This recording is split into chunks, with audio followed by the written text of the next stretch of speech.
नमस्कार, मैं हूं दीपिका। आप देख रहे हैं देश का सबसे भरोसेमंद digital news channel VK news. अब बच्चों को मुगलों का इतिहास नहीं पढ़ना पड़ेगा। ऐसा हम इसलिए कह रहे हैं क्योंकि national council of educational research and training (NCERT) ने क्लास 12वीं का इतिहास विषय का पाठ्यक्रम बदला है। इसके तहत कई चैप्टर सिलेबस से हटा दिए गए हैं। इनमें मुख्य तौर पर मुगल एम्परर चैप्टर को हटाया गया, यानी अब छात्र मुगल साम्राज्य का इतिहास नहीं पढ़ेंगे। इस सिलेबस के मुताबिक अब सभी बोर्ड जहां NCERT की किताबें चलती हैं, वो उस नए नियम को मानेंगे।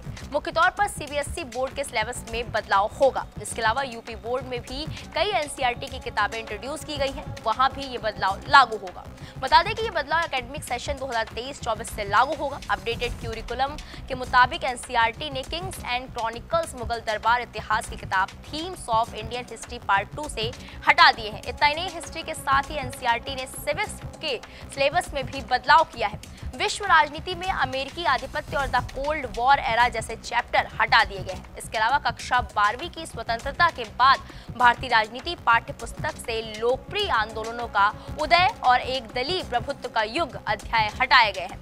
जानकारी के लिए बता दें कि 12वीं के साथ ही NCERT ने 10वीं और 11वीं से भी कुछ किताबें हटाई हैं। क्लास 11वीं की text book themes in world history से सेंट्रल इस्लामिक लैंड संस्कृतियों का टकराव और औद्योगिक क्रांति जैसे अध्याय हटा दिए गए हैं।